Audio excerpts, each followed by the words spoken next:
But if you are one of those people that's only going to believe things, go and find someone. There is somebody out there who's got a very close story to you. And they have to be in the place, or at least close to where you want to be.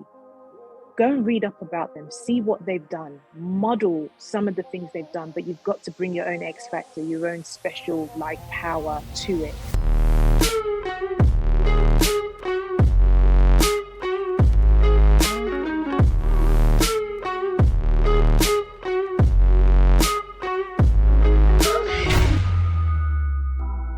Okay, today's guest is an absolute powerhouse single mother of 2 kids. She's a transformational mindset coach and an engineer running her management consultancy in Sydney, Australia, providing leadership and strategic direction to a range of clients and industries. She is a living testament to the power of owning her own story, stepping out of your own shadow, and finding your voice.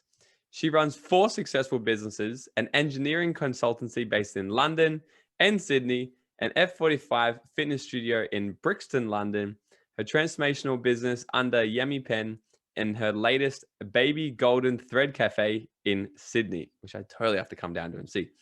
Her business expertise has made this South London-born entrepreneur one of the UK's and Australia's most impressive business minds based between Sydney, London, and the US.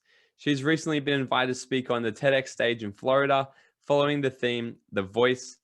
And she has also finished her first documentary on trauma, daring you to take your power back, heal, and then contribute. So please help me welcome the woman who went from being in a boarding school in Nigeria and delivering papers in London at 12 years old to now a serial entrepreneur, author, and professional speaker, sharing her message of turning your pain into power. My friend, Miss Yemi Penn. Ooh, I feel like I need to be clapping for her. That's so much more impressive than I think about me. But thank you so much, Morgan. An absolute honor to be here. Yeah, I'm so fired up to have you on, and really excited. It's like the quick chat we just had before we got recording, and we had to quickly get recording, so we're talking about so much gold already.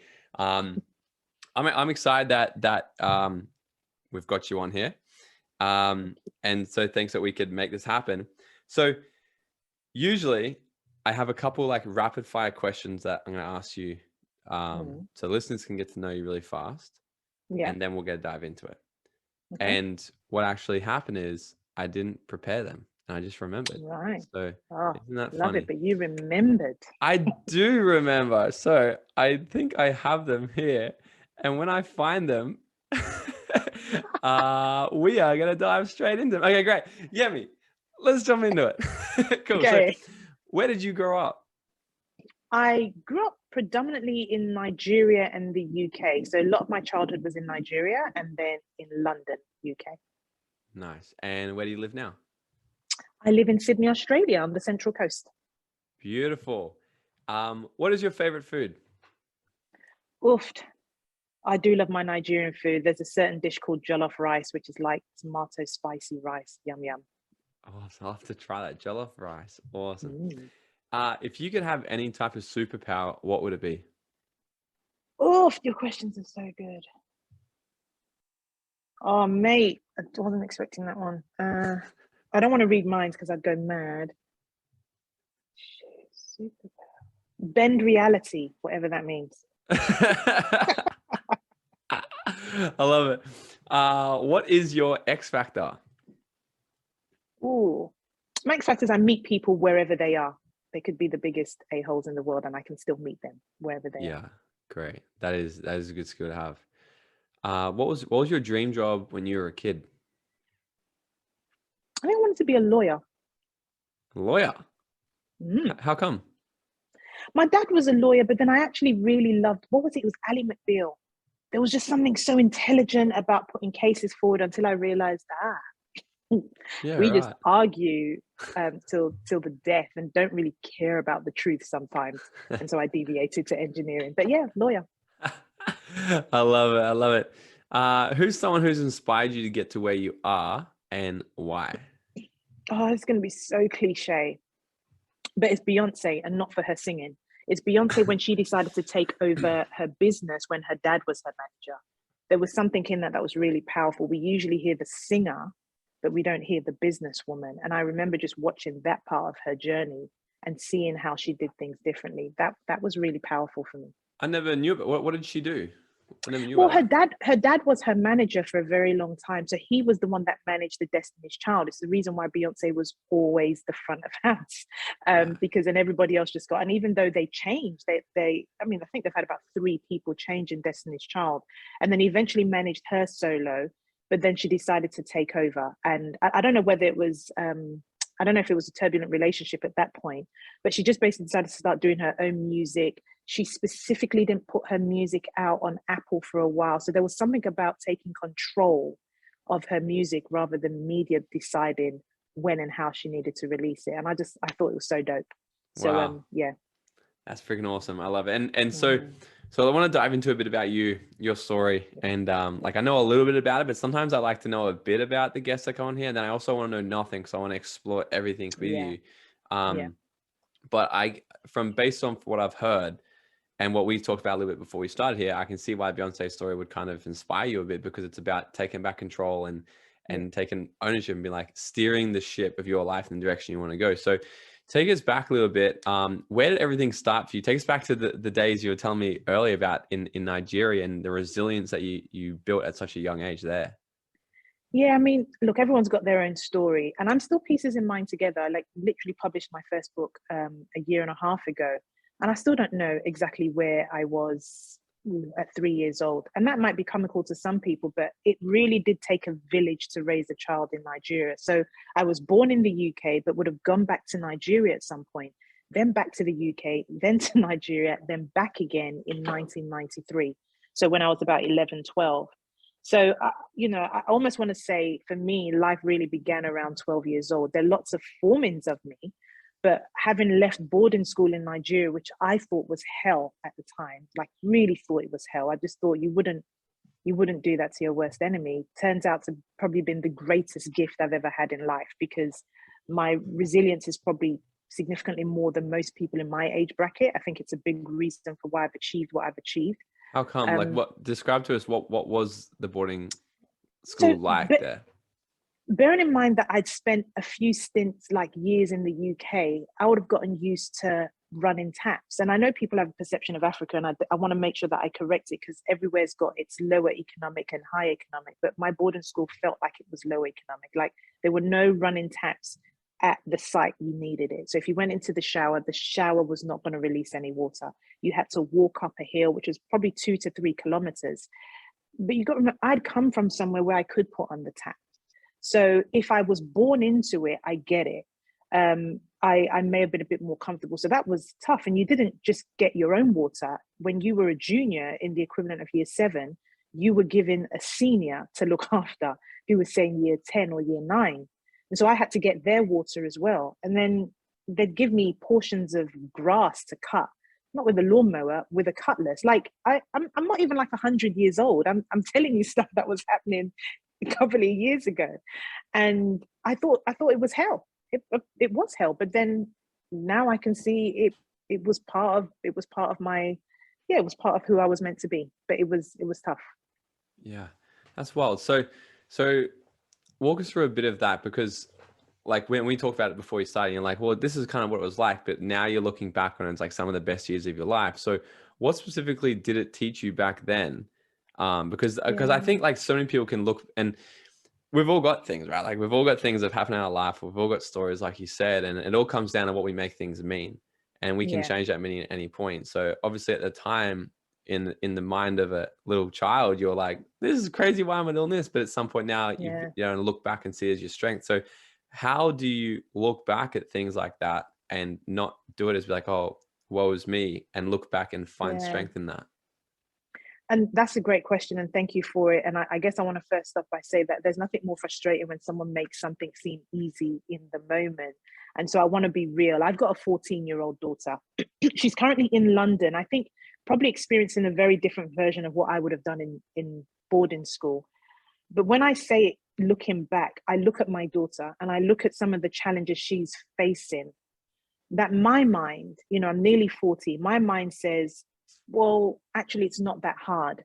But I'm saying that with my own perspective. She doesn't have perspective. I truly believe in contrast. In order to know that you are having a really good time, is because at some point you had a not so good time. In order for you to be really happy that you're healthy, it's because you've experienced that ridiculous headache or stomach bug. It's contrast, which I don't believe. I know we have a lot of, leaders, including yourself, who speak about these things, but we're not really taught to understand that contrast is probably a big reason why we even dare to have dreams, and an even bigger reason why we decide to chase them, because we want the opposite of what that was. Boarding school gave me contrast because I was washing clothes by hand. I remember getting the blisters on my hands, but then I just had to get creative as to how often I washed my clothes, meaning sometimes I would turn them inside out. And then I come into the Western world, and I've got the washing machine, and I know we still talk about sustainability. My brain always goes back and says, remember who you were then. You can still put some of those elements into how you're living life now. So I think I go back, but the biggest one was my ability to be on my own. My daughter, and I have a permission with a lot of the work that I do to speak about this. There's this discomfort in being alone. Like, really, she can't be alone. And I'm the same as well. And I know I can't be alone because I have to have my phone. My phone has to be the thing. But what boarding school taught me at that 11, 12 years old, when I was very scared, was that I needed to be alone. I needed to figure out who I was. I think it was building my resilience muscle. It's the reason why sometimes I take her to retreats where there is no reception. And that's for her and for me. And yes, it's a very nice bed. And yes, I don't have to cut grass. But there is something in that takes me back to boarding school of, can we just go back to basics to see what it looks like to be with you, yourself, and I? Yeah, it's an interesting thing that, and I was talking to someone the other day about personality tests and these things, and somebody said, it's like, I'm an extrovert, and we're talking about like how we can really go into the mind, actually change exactly who we are, and how different events in our life actually shape us to who we are right now. And somebody was asking me, it's like, well, I've been really extrovert in the past, and now I'm more introverted. So how did that happen? And I was explaining my story because I used to be very extroverted. Now I'm more introverted. And I was like, well, where did that kind of happen? It's because last year, my mentor actually set me the task. He's like, start having like 2 days off a week. And I was like, what do you mean days off a week? Like, what do I do on these days when I'm not working? Because I just like work all the time. He goes, take days off, turn your phone off, be with you and enjoy it. I'm like, that sounds scary. So I did, right? When mentor says do something, I do it, right? So I did it, and I started to do these things where I'd go away for 2 or 3 days at a time, and I'd delete all my social media, and I'd be there with just me, and I'd bring a book and some paper, so I'd create while I was away. The first 1 or 2 days was absolute hell. It was like coming off dopamine. It's like coming off of drugs. But then the day 3 and onwards, I felt this absolute inner joy. I was like, this is so fun. Like, I love hanging out with me. It's like my favorite person in the world. And I've never had so much joy. So now I look to do these trips where I get away. And since then, so how I changed a bit of my personality is because I discovered how much fun it actually is to have this alone time. So I can totally understand what you're saying there and relate to that. And I think it's super important for people to actually, because in a world like this, that we can pick up our phone and be connected on 20 different social media platforms and getting attention everywhere. And that's what it is, just dopamine, which is the same effects of having cocaine. And if we get addicted to this thing, when we take it away, we need to learn to start actually enjoying these small moments. So, I mean, I'd love to know more about what you did. I don't know if you run any programs or courses on that, because really, I mean, you just saying it, I started to feel my chest tighten, thinking, can I take 2 days off on my own? Like, really, we need help. People go to AA, they go to the 12-step program and all that good stuff. We need it for the dopamine effect we get off of social media. Yeah, absolutely. That is funny. Maybe we should. It's funny. I was talking to a coach the other day, one of my friends, and he's like, "Man, the amount of coaches these days, like, there's people that coach this and this and that." He's like, "There's literally people out there selling breath. Like, come and do a session with me. I'll teach you how to breathe, right?" And he goes, "I bet you I could sell. Hey, pay me $1,000, and we'll sit for an hour in silence together." Yes. Right? And he's like, "I bet you I could do it." True story. He could. so could. Maybe we'll create something like this. Maybe I'll put it into like an embodiment retreat or something, and we'll do like a 4-day thing where it's just completely because there's so much inner joy, like, Yes. and for so long I was searching through, and I think we all do. We search for joy and excitement in our life through all these different things, but what if we took it all away? Like, I think I started to do this when the first lockdown happened in Australia last year. I was like, well, I can't leave the house. What am I going to choose to do? What if I can never leave the house ever again? Like, what if we can never leave Mm. Australia ever again? How can I find peace and joy here right now? I got obsessed on that, and building this as the home that is always the producing asset of joy and happiness, and not Yeah. needing anything else. And it starts to get really exciting when we look internally. But Yeah. That. Love I it. know something you're big on is, sometimes I think people might be, I guess, fearful of spending so much time on their own because they haven't dealt with some of the shit from the past, right? Yeah. So Yeah. can you share a bit more about your story, I guess, of, because I'm curious to know about what's happened between the ages of 12 and to being this absolute boss entrepreneur now and going Mm. through your own trauma and using that as pain. So can you fill us in a little bit more of that? You know, I love your questions. Well, I know I've got a great interviewer when they ask questions and my mind starts having a party. Like what you've said, I have this mapping tool and it's called Pain to Power, which is to tell people what pain did you go through. And if we just take a second, what power did you glean from that? And you map it. But what you've just done is just given me this idea of what's the thread. So if I was to go between 12 to say 39 that I am now, it's been a mix of survival, questioning, daring, taking risks, and then saying, "F it, I'm gonna give it a go." Because I tried it every other way. You know, my first book is titled "Did You Get the Memo?" Because I effing didn't, because I really didn't get the memo on how you're meant to live life. And I'm saying, so maybe we just all write our own. So I'm now in the rewriting it, but also trying to have fun. And back to your point of, you know, cleaning our shit. It's funny, I just finished filming my third documentary last week, and it's called Cleaning Our Trauma, because what I believe I truly did from the age of 12 going to London to now is just bury my trauma with force. Bury it, but every now and again it would come up. um, and I guess there's no other way to say that. Sometimes I was hiding. You know, I lived in Japan for a bit. I met a great guy on eHarmony and then just decided to move to Japan, which to most people would have been crazy, but it was me once again running away from trauma. That didn't work out. And the more you run, it just shows up, it just triggers in other things, until I got to Australia 7, almost 8 years ago. And it was the first time I was on my own. It was the first time I just listened to my voice. I didn't have family, I didn't have friends. And that was when it got real. That was when I was like, okay, let's start doing the work. But it wouldn't have been, I just actually kept on having more mini traumas and then realizing there's too many patterns here. I'm going to need to dig deeper.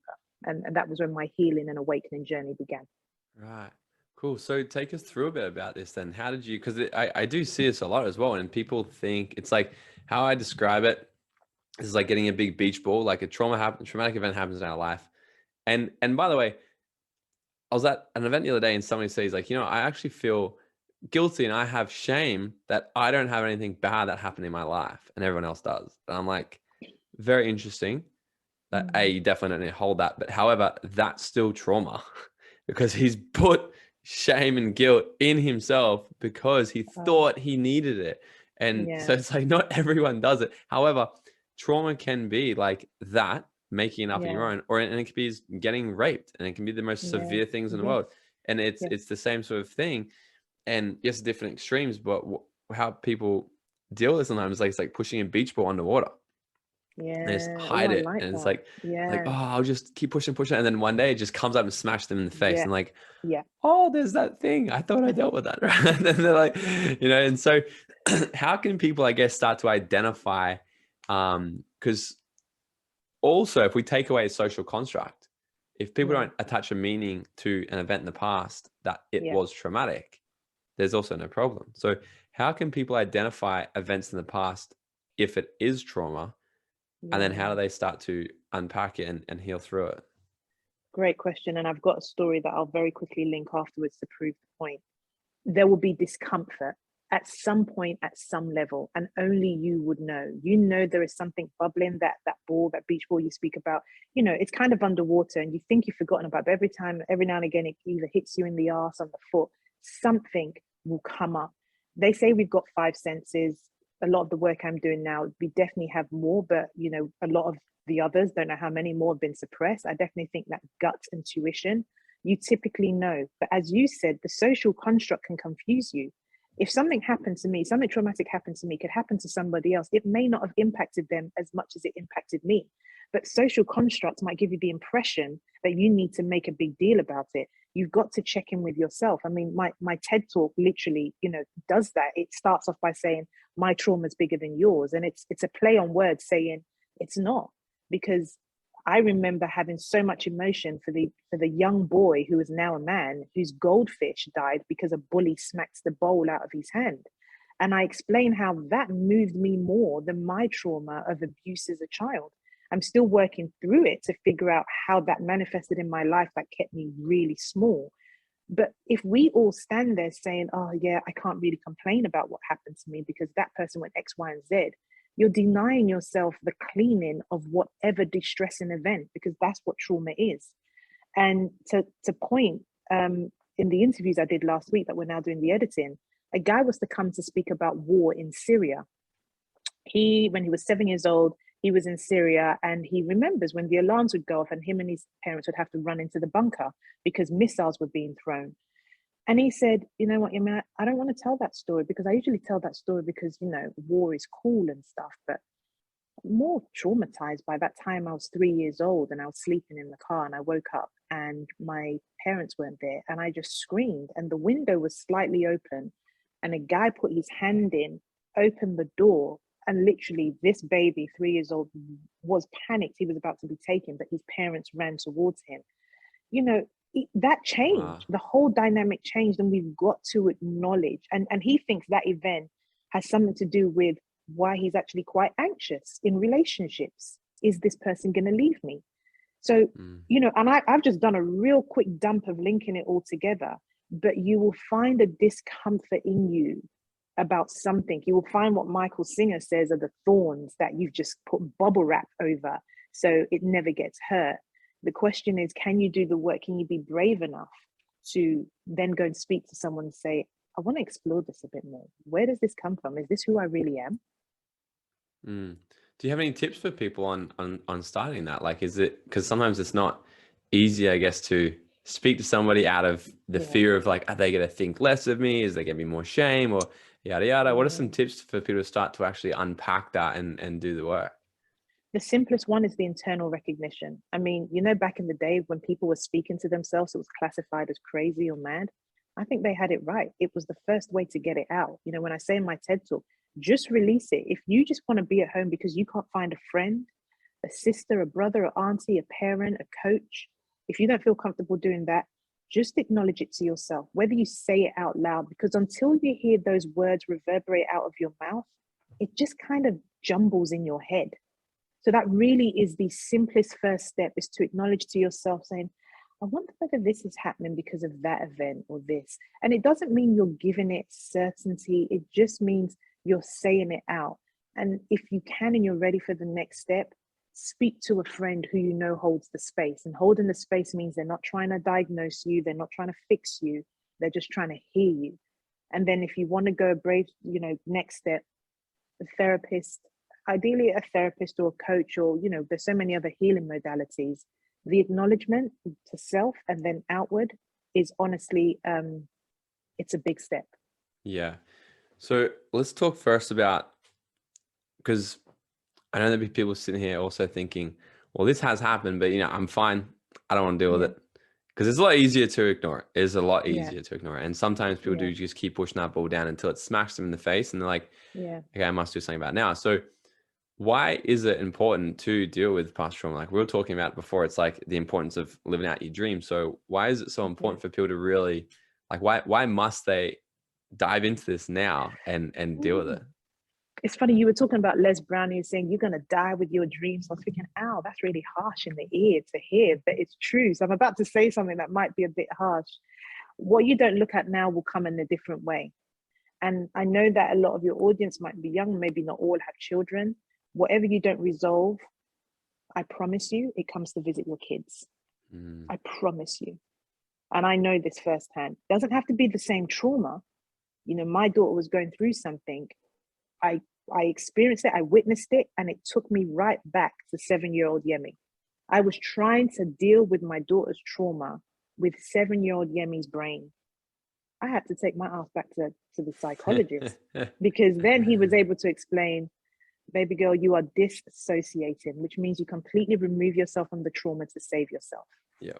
So that's why you do it, not even just for the kids, but it comes back. And, you know, people have this story, you know, when you think you keep on meeting that partner who's got the same trait, and I'm talking women, men, non-binary, but you keep meeting the same partner who's got the same traits, and you telling your friend, why does this keep happening? Or you keep starting businesses. Let's take it to businesses now about dreaming out loud. When I opened my gym in London, I almost collapsed with fear because of the imposter syndrome.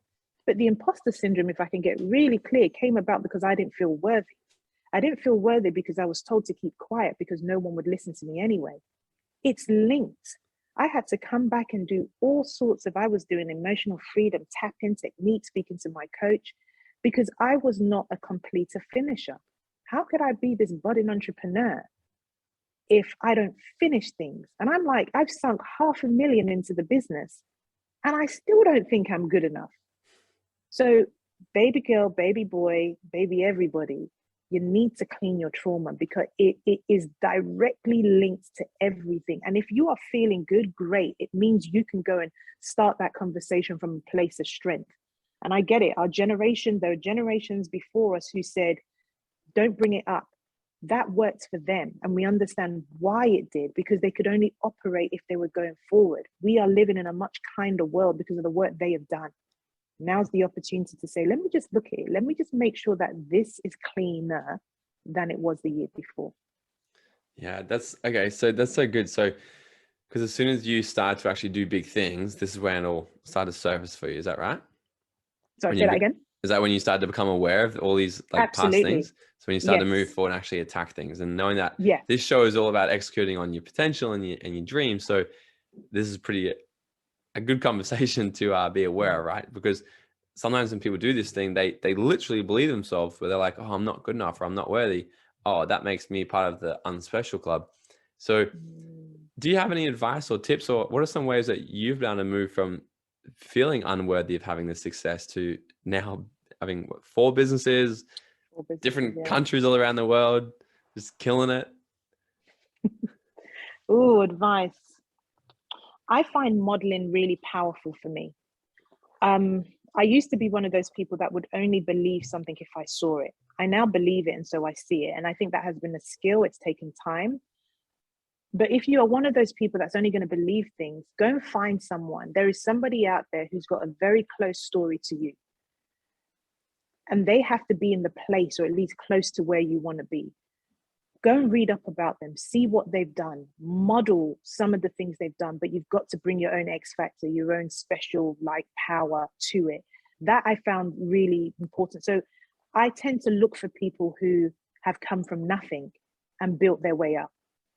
I have no problem with people if they inherited money, they got given money, no problem. But that can't be my model because we didn't even start in the same kind of area. So you need to go back, and it doesn't have to just be about money. It could be someone who used to be in drugs. I mean, I know people who have lots of money, but they made the money from drugs.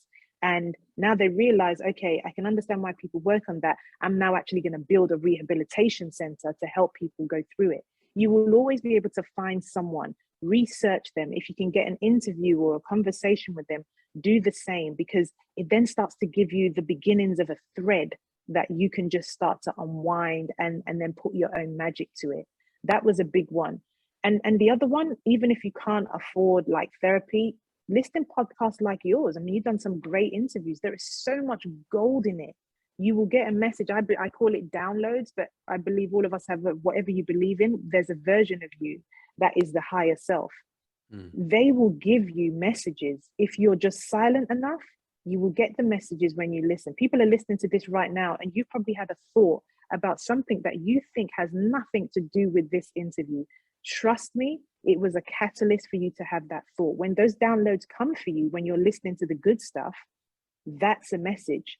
That, like, it really, it's why I love what I do, because there's some really simple things you can do. And when people do podcasts and give me platforms to speak, I just think this is so great, because this is how we're contributing to the world. Yeah. Yeah, this is good. And can anybody, can people move away from this, and can they start to deal with their trauma? Can they heal this stuff from the past if they're being a victim to it still? Yeah, I love that. Oh, so my TED Talk, which is now going to become a big thing for a lot of things they do, there are 3 steps, and I know we love our 3 steps. For me, for transmuting your pain to power, cleaning your trauma. The first is to acknowledge it. The second is to awaken to different possibilities. And awaken just means you are open enough to hear another way in which you can possibly heal, resolve, clean your trauma. And then the last part is transformation. Transformation, when you say, what can you do? You know, this is a tall order. This is a big ask for me. But I truly believe that when people start to look at their painful experiences, no matter how small or big they were, that in there is part of the contribution you have to do with the world. So I look at my particular big trauma, and I put that in inverted commas. I could go out and say, I want to do lots of work to make sure that little girls, boys are not, you know, their power isn't taken in the way that mine was. And I still want to do that, but I've made my mission much bigger. How about we all just look at our trauma? And so that's why I do documentaries. It's why, you know, you said, what can people do? I want people to know that at some point they can go to a center, which we're going to call Sawabona Healing Center, because I just want to go talk to someone about what happened. I don't need anybody to fix me. I just want to know that I'm worthy. I want them to see me. I want them to hear me. That's my mission. For you, if it gives you power, because, you know, Denzel Washington says the most selfish thing you can do is to help somebody, because that feeling of helping is so damn juicy. You just want to keep doing it. And so I think if you really want to heal your trauma, start the journey with acknowledging, open up to other possibilities, and then try to help other people who have experienced what you did. Yeah. Yeah. Like one of the biggest things that one of my mentors have taught me is, like, you know, events happen in the past, and they only become a problem when we add a story to it. Yeah. And it is the first step of being able to actually acknowledge and be like, hey, and asking the question, like, how has this happened for me? Because am I wrong by saying that all the trauma that you've had in your life and the things that have happened to you have actually happened for you? Because now are these the things that have led you down the path and doing what you're doing and speaking about what you're speaking now? No, absolutely. Is this why you're doing it? 100%. They did all happen for me. And even though I've heard people say that and I've cringed, it's true. I wouldn't be speaking to you today. I wouldn't have found my voice, because I needed the contrast of losing it. Right. What happened? How did your voice get taken away? So, I mean, I don't know what the age rating is, but I'm always delicate about how I say it. You can say whatever you want on this podcast. Yeah, we've had some wild people on his show. Wow, these people don't get offended here, and if they do, it's not for them. It's not the podcast for them. Fair enough. I mean, look, I think we all have more than one. I mean, the stats say more than 70% have experienced one traumatic event, and, you know, the past couple of years definitely blows that out the water. But the one that I think really was the one I needed to look at was, you know, I've got an age of around 7 or 8 where my uncle sexually abused me. And depending on the audience I'm speaking to, because I have to break it down, because remember, we've got conditioned to either not talking about the really scary things, whether it's rape, murder, genocide, and we've given them a name. And I'm sure you know that, you know, it's the meanings we give to these things that really is what matters, and the stories behind it. But as I started to do the work, it was the fact that I couldn't speak. So if we really sit down into the trauma, okay, yes, do I get flashbacks? Has it affected how I form relationships, especially sexual relationships as I'm older? Absolutely. Those are the physical things. But I'm trying to figure, what did it do to my soul? What did it do to my mind? And on a physical plane, like the world we live in today, which we have to be obviously present with, was the voice. Because firstly, it was, don't tell anybody. And even though I trusted, you know, I was a brave little girl, I still told someone, but nothing happened. And so I create a version of the world that, well, no one's going to listen to me anyway. And that's where my worthiness comes in. Because, you know, if someone bullies me at school, I'm not going to go tell anyone. And this is what we call trauma bonding. You then start to add, you start to figure all these other things going on. I'm not going to tell anyone. And then depending on how people are, imagine that person who's been bullied at school, they either become the bully later on in life, or they forever keep being bullied in relationships, or they bully in their organizations and businesses. So it's all linked. So for me, I lost my voice. I was quiet. I had things to say, as you can hear now, but a lot of that would have been suppressed for decades. Right. Yeah.